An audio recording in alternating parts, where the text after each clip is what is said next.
우리가 자주 쓰는 말 가운데 모순이라는 말이 있지요. 모순이란 앞뒤가 맞지 않는 것, 어떤 사실이나 논리가 서로 맞지 않는 것을 말합니다. 이 모순이라고 하는 말은 원래 창과 방패를 뜻하는 말인데, 이 말이 유래한 이야기가 있습니다. 중국 초나라에 창과 방패를 파는 사람이 있었습니다. 그는 저작거리에서 자신이 파는 방패를 자랑하면서 이 방패는 굳고 단단해서 무엇으로도 뚫을 수 없다고 자랑을 합니다. 그리고 창을 들고는 이 창은 날카로워서 어떤 방패로 다 뚫을 수 있다, 그렇게 자랑하며 창을 팝니다.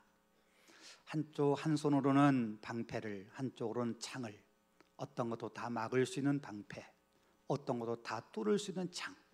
그러자 어떤 사람이 그 얘기 듣고는 그렇게 물었다고 하지요.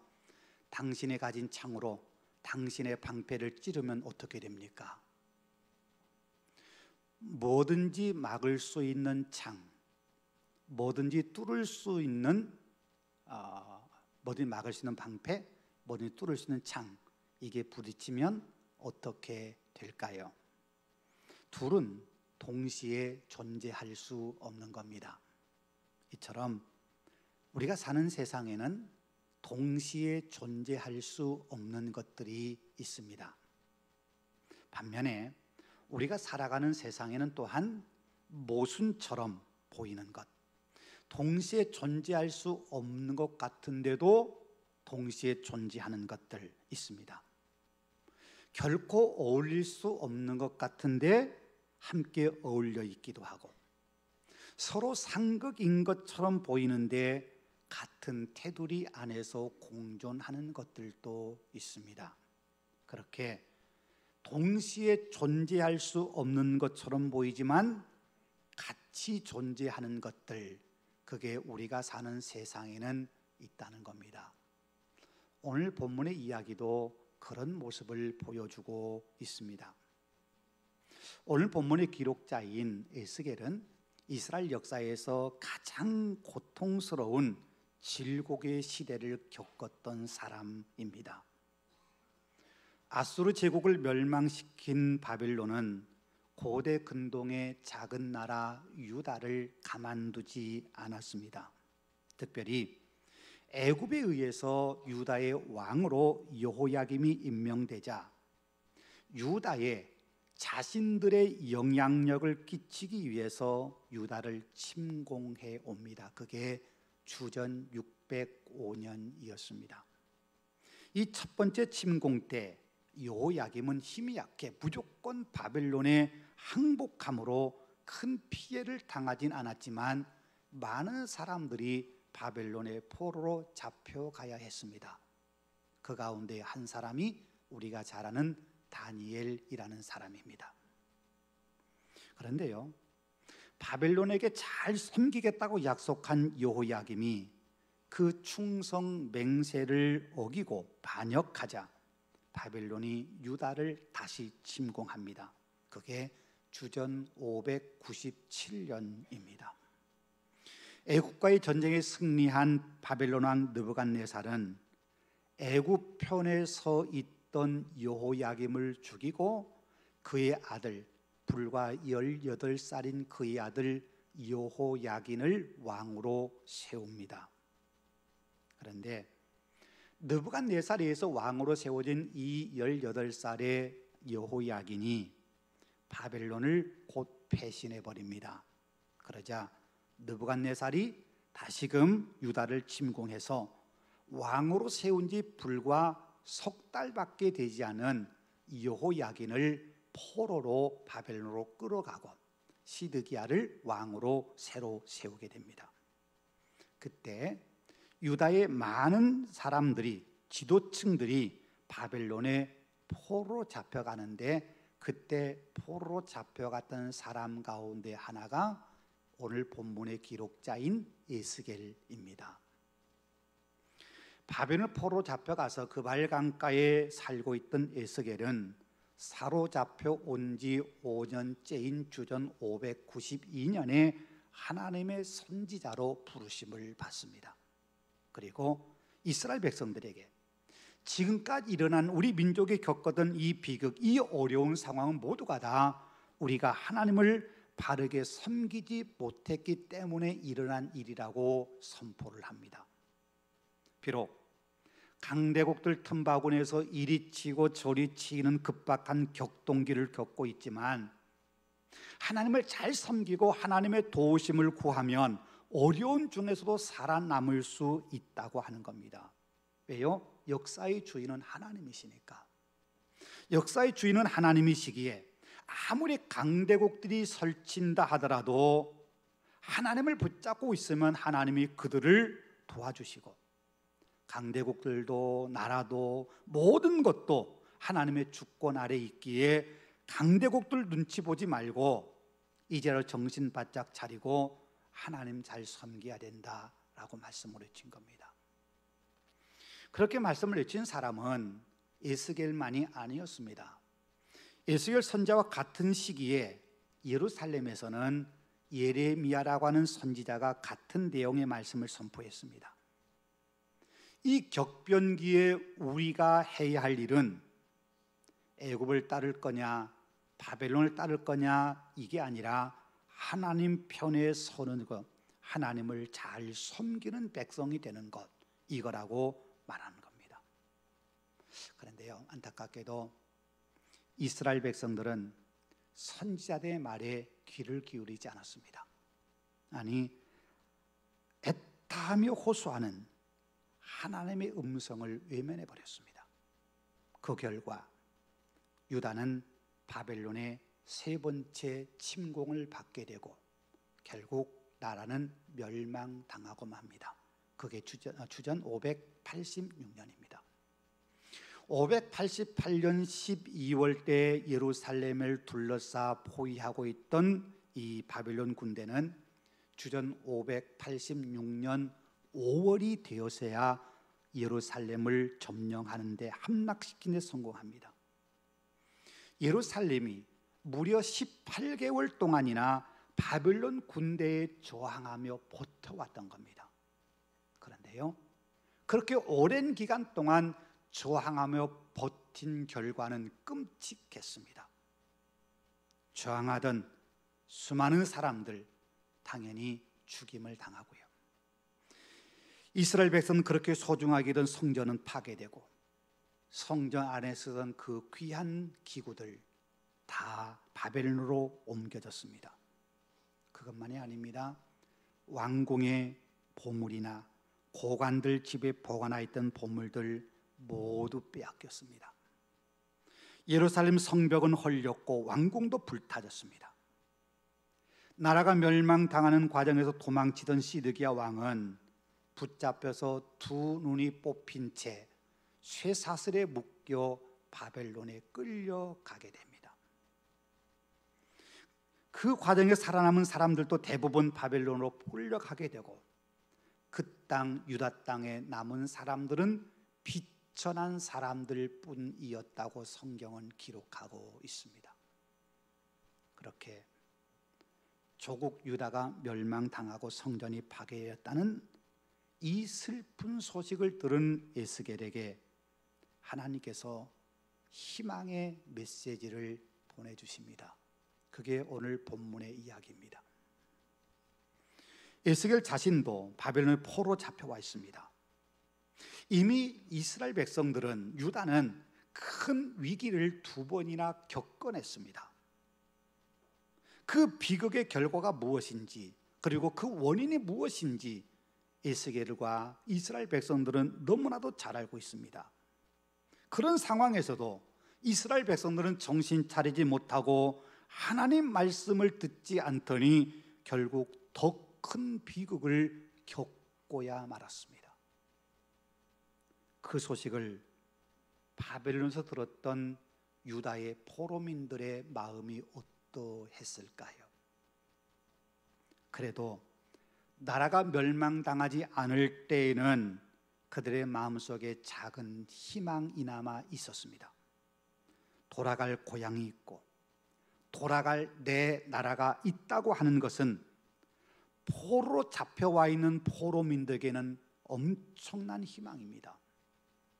물론 내 힘으로, 우리의 힘으로 여기에서 돌아갈 수 있다, 그런 것은 아니지만, 그걸 그들은 잘 알고 있지만 그래도 돌아갈 내 고향, 내 조국이 있다고 하는 게, 그게 있다는 것 자체만으로도 그들은 큰 위안을 받았고 희망이 되었습니다. 그런데 이제 그 희망마저 사라져 버렸습니다. 나라는 멸망당하고 고향 땅은 쑥대밭이 되었습니다. 그들이 그렇게도 자랑스럽게 여기던 성전도 파괴되었습니다. 여러분, 성전이 파괴되었다고 하는 것은 이제 하나님이 우리 민족을 버리신 거 아닌가, 당신의 백성을 이제는 포기해버리신 것 아닌가 하는 더 큰 절망감을 안겨주게 되었습니다. 그렇게 바벨론 포로지에서 조국의 멸망 소식을 듣고 절망 가운데 있는 백성들에게 하나님께로부터 희망의 말씀이 들려온 겁니다. 오늘 본문에요. 이스라엘 백성들이 하나님을 신뢰하지 못하고 하나님을 떠남으로 나라가 멸망당하는 큰 벌을 받았는데, 여러분, 그 책임을 묻는다면 누구에게 가장 큰 책임을 물을 수 있겠습니까? 한 나라가 멸망당하는데 그 이유가 어디 한두 가지이겠습니까만, 그래도 책임 소재를 따진다면 가장 큰 책임은 지도자들에게 있지 않겠습니까? 오늘 보면 바로 앞인 34장 1절 이하에 보면 이스라엘의 목자들에 대한 하나님의 책망의 말씀이 소개됩니다. 그 목자들이 이스라엘의 지도자들입니다. 여러분, 왜 목자라고 표현했을까요? 여러분, 목자가 해야 될 가장 중요한 역할은 자신이 맡은 양떼에게 먹을 것을 먹여주고 그 양떼를 보호하는 겁니다. 우리나라처럼 산림이 우거지고 들판 어디에나 푸른 풀들이 가득한 이런 환경 속에서 양떼를 먹인다고 하는 것이 뭐 그리 중요한지 별로 실감나지 않을 수 있습니다. 그런데 이스라엘 지형에서는 그게 굉장히 중요합니다. 이스라엘의 목자들은 자기 양떼에게 먹을 거, 마실 물을 찾아주기 위해서 그 양떼를 이끌고 먼 길을 마다하지 않고 떠나야 되는 경우가 많았습니다. 우리나라처럼 한 곳에 목장을 지어서 그 목장 안에서 양을 키울 수가 없는 겁니다. 그걸 잘 보여준 이야기가 요셉의 이야기지요. 요셉이요, 아버지의 심부름으로 양떼를 치고 있는 형들에게 안부를 묻기에 찾아가는데, 요셉이 아버지의 집인 헤브론에서 형들이 그때 당시에 양떼를 치고 있는 도단까지 찾아갑니다. 헤브론에서 도단까지의 거리는 약 100km입니다. 그 100km를 우리가 그냥 걸어간다면 그 길이 산악지역임을 고려할 때 최소한 5일에서 6일은 넉넉히 걸릴 겁니다. 그런데 그 길을 양떼를 끌고 간다고 생각해 보십시오. 며칠이나 걸려갔을까요? 그리고 그 양떼를 끌고 가는 그 길이 얼마나 힘들었겠습니까? 왜 그렇게 남쪽 헤브론에서 북쪽 도단까지 그 먼 길을 양떼를 끌고 가야만 했을까요? 건기에는 양떼에게 먹일 풀, 마실 물을 찾기가 쉽지 않기 때문에 풀이 있는 곳을 찾아서, 물 웅덩이에 물이 남아있는 곳을 찾아서 올라가다 보니까 그 먼 길까지 양떼를 끌고 가지 않을 수 없었던 겁니다.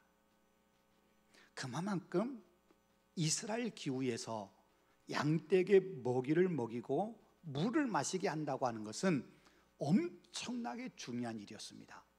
그만큼 목자들이 힘들고 어려운 일이었다는 겁니다. 그럼에도 불구하고 목자라고 한다면 그렇게 당연히 해야 합니다. 그렇지 않습니까? 목자이니까. 내가 힘들다고 양떼를 버릴 수 없고, 이 양떼를 이끌고 그 먼 길을 가야 한다고 양떼에게 먹는 거, 먹을 것, 찾는 거 멈출 수 없습니다. 그런데 이스라엘의 목자들은 어떻게 했을까? 34장 2절에서 하나님께서 이렇게 책망하십니다. 주 여호와께서 이같이 말씀하시되 자기만 먹는 이스라엘 목자들은 화 있을진저. 목자들이 양떼를 먹이는 것이 마땅하지 아니하냐. 목자들이 양떼 먹이는 거 너무나 당연합니다. 당연히 해야 될 일입니다. 그런데 이스라엘 목자들은 그렇게 하지 않았습니다. 자기만 먹는 목자였다고 표현합니다. 양떼는 굶든 말든, 양떼가 목이 말라 고통을 당하든 말든 목자는 그게 신경 쓰지 않고 자기만 챙겼습니다. 이어 4절 이하에서 말씀하신 것처럼 양떼를 돌보지 않습니다. 그래서 양떼가 흩어지고 들짐승의 밥이 되었습니다. 한마디로 이스라엘 목자들은 자질 없는 목자들, 오히려 양떼를 통해서 자기 유익만 얻으려고 할 뿐 양떼를 위해서는 아무런 희생도 아무런 노력도 하지 않는 쓸모없는 목자들이었다는 것입니다. 하나님께 책망하시는 이 목자, 이스라엘 지도자에는 두 부류가 있겠지요. 하나는 영적 목자라고 말하는 종교 지도자들과 하나님의 말씀을 외친다고 하면서 거짓 말씀을 외친 거짓 선지자들입니다. 또 하나는 백성들을 다스리는 왕입니다. 종교 지도자과 선지자들이 백성들을 하나님의 말씀으로 바르게 깨우쳤다면 양떼인 이스라엘 백성들은 나라가 멸망당하면서 겪었던 그런 고통을 겪지 않아도 되었을 겁니다. 또 왕이 백성들을 바르게 다스려서 하나님을 신뢰하는 나라를 만들었다면 이스라엘이 멸망당하는 그런 비극은 맞지 않을 수 있습니다. 그런데 이스라엘의 목자, 지도자들인 종교 지도자과 왕이 하나님 말씀을 무시하고 자기들의 아닌만을 추구하다가 결국 나라가 멸망당하고 양떼처럼 힘없고 죄 없는 백성들은 엄청난 고통을 겪어내야 했습니다. 이제 나라 멸망당했습니다. 그럼 이제 이스라엘에게는 희망이 완전히 사라진 걸까요? 희망이 없는 걸까요? 그렇지 않습니다. 하나님께서 다른 목자를 보내주시겠다고 말씀하십니다. 본문 23절입니다. 내가 한 목자를 그들 위에 세워 먹이게 하리니 그는 내 종 다윗이라. 그가 그들을 먹이고 그들의 목자가 될지라. 거짓 목자들, 잘못된 목자들 때문에 이 나라가 이런 고통과 어려움을 당하고 나라가 멸망당했는데 하나님께서 이 다윗을 이스라엘의 새로운 목자로 세우시겠다, 그렇게 말씀하신 거예요. 그래서 여러분요, 우리가 아는 것처럼 다윗은 이스라엘 왕인데 그 이스라엘 왕인 다윗은 오늘 본문의 말씀보다 이미 400년 전에 세상을 떠난 죽은 사람입니다. 이미 400년에 죽은 그 다윗을 불러와서 하나님께서 그 다윗을 이스라엘의 목자로 세우시겠다고 말씀하십니다. 여러분, 왜 이미 죽은 다윗을 다시 소환하여 이스라엘의 목자로 세우시겠다고 말씀한 것일까요? 정말 죽었던 다윗을 다시 살리시는 걸까요? 물론 아니지요.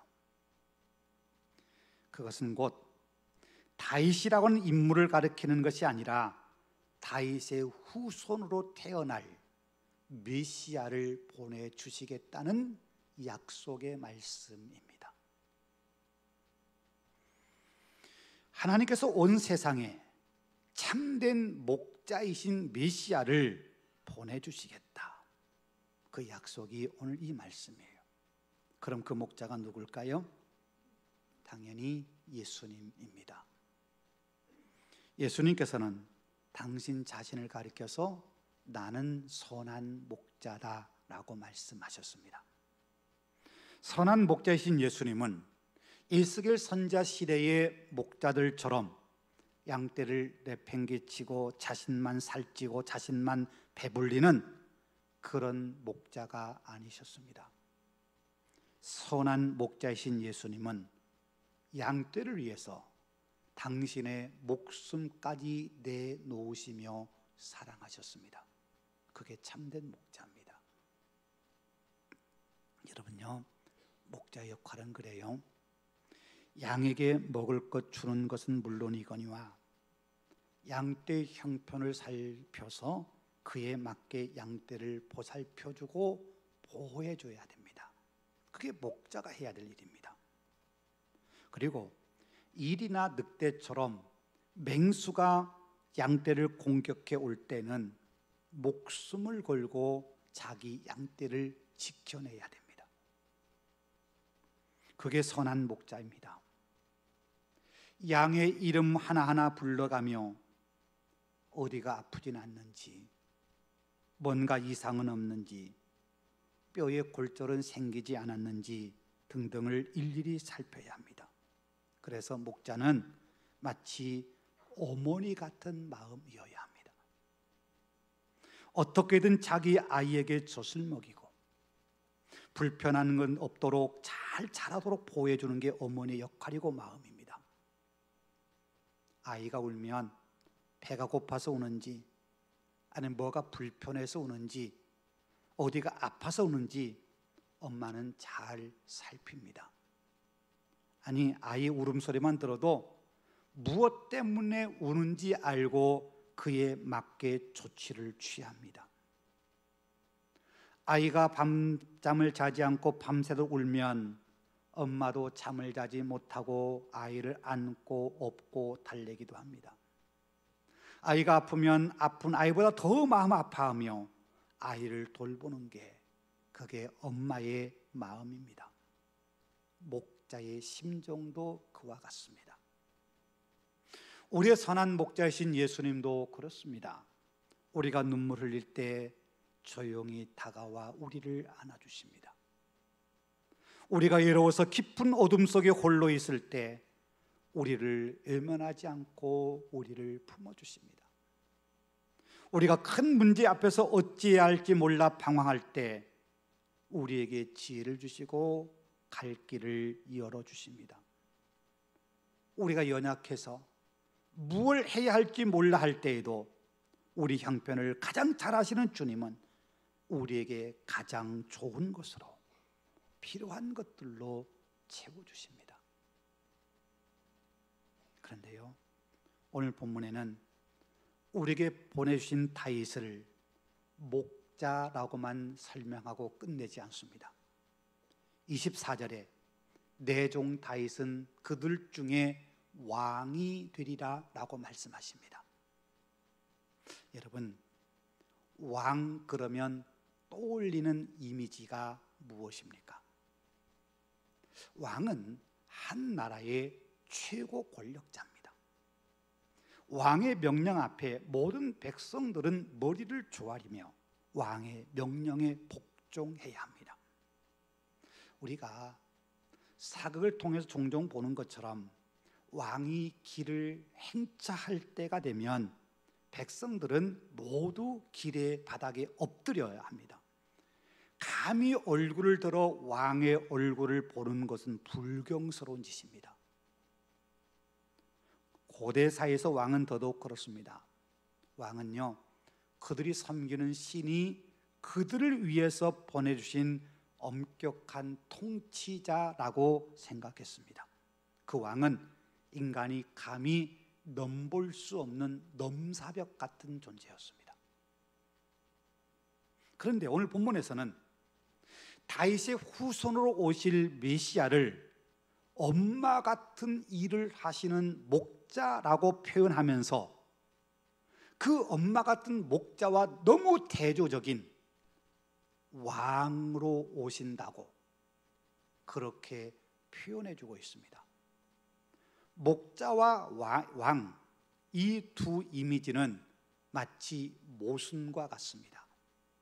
서로 하나로 통합될 수 없는 대척점에 있는 것 같은 그런 이미지요 존재입니다.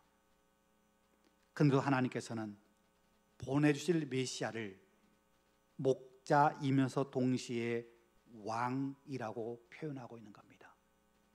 여러분, 왜 그럴까요? 왜 메시아를 왕이라고 표현하고 있는 것일까요? 물론 다윗이 왕이기 때문에 그렇게 표현한다라고 말할 수 있습니다만, 너무 대조적인 이 두 이미지를 동시에 말씀하신 데는 거기에 뭔가 이유가 있지 않겠습니까? 오늘 본문에서요, 장차 메시아로 오실 왕을 표현할 때 쓰는 단어를 우리가 주목해 볼 필요가 있습니다. 왜냐하면 일반적으로 성경에서요, 왕을 표현할 때 쓰는 단어가 멜레크라고 하는 히브리 단어를 씁니다. 이 멜레크라는 단어의 의미는 통치자입니다. 우리가 흔히 생각한 그런 왕, 절대 권력자의 왕, 이 이미지를 담고 있습니다. 백성 위에 군림하고 군사의 힘을 의지해서 나라를 다스리는 군주와 같은 이미지가 멜레크입니다. 그 앞에 백성들은 벌벌 떨어야 되는, 왕은 두려운 존재입니다. 그런데요, 오늘 본문에서 말씀하고 있는 왕은 그런 멜레크라는 단어를 쓰지 않고 다른 표현을 씁니다. 그게 바로 나시라고 하는 단어입니다. 이 나시라고 하는 단어의 왕의 이미지는 절대 권력자의 이미지보다는 그들을 인도하는 인도자로서의 왕의 이미지입니다. 즉, 하나님께서 하나님의 뜻을 이루기 위해서 하나님께서 보내신, 하나님이 세우신 지도자라고 하는 이미지가 이 나시라고 하는 단어 속에 담겨진 이미지입니다. 그걸 잘 드러내고 있는 표현이 오늘 본문에 나옵니다. 보십시오. 내 종 다윗은 그들 중에 왕이 되리라 라고 말씀해요. 하나님께서 다윗이라는 왕을 이스라엘 중에 보내시는데 그들 위에 왕을 세우시겠다 이렇게 말씀하지 않아요? 그들 위에 세워서 그들을 통치할 왕, 이런 이미지가 아니라 그들 가운데 보내서 그들과 함께할, 그들을 인도할 지도자로서의 왕을 보내시겠다 이렇게 말씀하고 있는 거예요. 여러분, 이건 굉장히 다른 이미지입니다. 백성 위에 군림하는 왕이 아니라 백성들과 함께 살면서 백성들이 어디로 가야 할지 알지 못할 때 그들을 바른 길로, 선한 길로 인도해 줄, 그들보다 한 걸음 앞장서서 그들을 인도해 줄 인도자와 같은 왕을 보내시겠다, 그 역할하는 존재로 왕을 보내시겠다 이렇게 말씀하고 있는 겁니다. 여러분, 그래요, 이 땅에 오신 메시아 예수님은 만왕의 왕이십니다. 그런데 메시아이신 주님은 우리 위에 군림하시거나 우리에게 명령하여 복종시키는 분이 아닙니다. 예수님은 우리 가운데 오신 보혜사입니다. 우리를 돌보시고 우리가 어디로 가야 할지 알지 못할 때 앞장서서 우리를 인도해 주시고 이끌어 주시는 목자 같은 왕이셨습니다.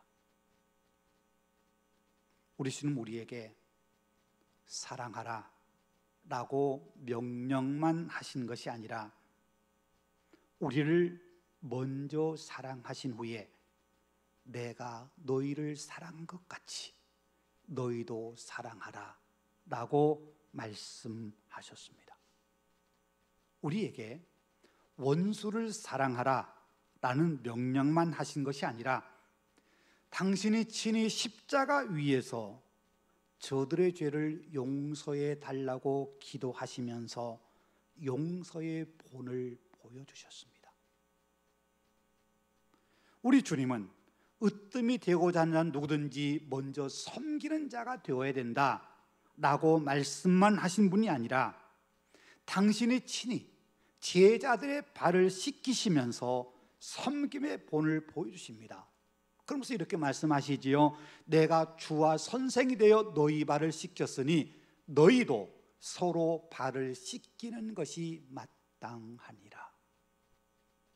우리 주님은 명령하여 명령에 복종케 하는 분이 아니라 친히 백성들과 함께 사시면서 우리에게 본을 보여주시고 내가 이렇게 살았던 것처럼 너희도 이렇게 살아야 돼 라고 우리의 길을 분명하게 보여주신 분입니다. 세상의 통치자들은 아무리 좋은 말을 해도 결코 우리를 바른 길로 인도하지 못합니다. 세상의 목자들은 아무리 우리에게 감언 이설로 뭔가를 약속할지라도 우리를 결코 만족시켜 주지 못합니다. 이스라엘의 목자들이 그런 것처럼 말입니다. 그런데 우리 주님은 다르십니다. 이 땅에 오신 메시아 우리 주님은 우리의 선한 목자이십니다. 우리 형편을 가장 잘 아시고 우리의 필요를 때에 맞게 채워주시는 선한 목자이십니다. 선한 목자이신 주님의 품에 안겨 있으면 우리는 세상에 두려울 것 아무것도 없습니다. 주님이 당신의 생명을 걸고 우리를 지키시고 보호해 주시기 때문입니다. 이 땅 오신 메시아 우리 주님은 군림하시는 왕이 아니라 우리를 섬겨주시는 왕입니다. 우리에게 삶의 본을 보여주시고 이렇게 살아야 돼, 이게 삶의 바른 길이야 라고 우리가 가야 할 길을 보이시며 인도해 주신 분입니다. 그 주님 뒤를 따라가기만 하면 우리는 결코 허튼 길로 가지 않고 아무리 우리의 삶이 힘들고 어렵다 하더라도 그 험한 인생길에서 결코 길을 잃지 않고 우리가 가야 할 길을 바르게 보며 갈 수 있습니다. 그 주님이 아기 예수님으로 이 땅에 오십니다. 선한 목자로, 지도자인 왕으로 이 땅에 오십니다. 우리에게 오신 예수님을 영접하고 그 이름을 믿는 자에게는 하나님의 자녀가 되는 권세를 주십니다. 왕으로 오신 주님, 선한 목자로 오신 주님을 우리 마음에 모시고 우리의 삶의 주인으로 인정하며 사십시다. 그리고 그 주님 품에 안기어 주님 신 평안과 은혜를 누리며 사십시다. 우리 주님은 목자 같은 왕이십니다. 목자 같은 왕으로 오늘 또 우리에게 오십니다.